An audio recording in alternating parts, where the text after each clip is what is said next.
Hi friends, good evening. இப்போ நம்ம என்ன வீடியோ பார்க்க போகிறோம்னா பாகற்காய் பறிக்க நம்ம தோட்டத்தில் வந்து அறுவடை. என்ன அறுவடைனா பாகற்காய் வந்து நம்ம அறுக்கணும். வாங்க, கட் பண்ணிவிட்டு 2 பாகற்காய் இருந்துச்சு. கீழே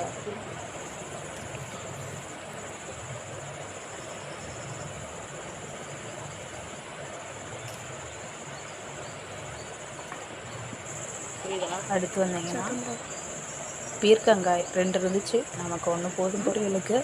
1/2 கிலோ சைஸுக்கு இருந்துச்சு. நல்லா பிஞ்சாகவே இருந்துச்சு. அதுவும் ஒன்று பறிச்சுக்கிட்டோம். நமக்கு பொரியல் பண்ணிக்கலாம், சாம்பார் குடிச்சிக்கலாம். அடுத்தது நெக்ஸ்ட்டு வந்து பொரியல் பண்ணுறதுக்கு வாழைப்பூ இருந்துச்சு. அந்த வாழைப்பூவையும் நம்ம கட் பண்ணி எடுத்துக்கலாம். ரொம்ப ஸ்ட்ராங்கான பூ, கையில் உடைக்க முடியல. கத்தி வச்சாருமா.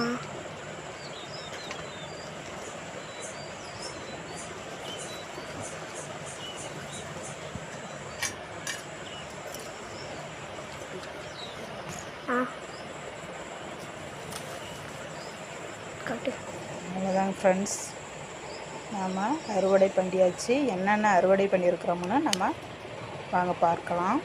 வெண்டைக்காய் ஒன்று, நாட்டு வெண்டைக்காய், அதுலேயும் ஒன்று இருந்துச்சு. அதையும் கட் பண்ணியாச்சு, பண்ணி எடுத்தாச்சு. வாங்க நெக்ஸ்ட்டு வெள்ளரி பழமும் ஒன்று இருந்துச்சு. அது நல்லா பழுக்கட்டும்னு விட்டாச்சு. பாருங்கள்.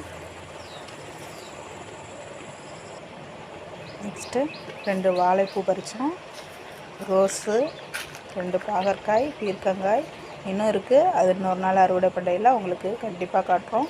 Thank you friends. லைக் பண்ணுங்கள், ஷேர் பண்ணுங்கள், சப்போர்ட் பண்ணுங்கள். மறக்காமல் பில் பட்டன் அழுத்துங்க. தேங்க்யூ.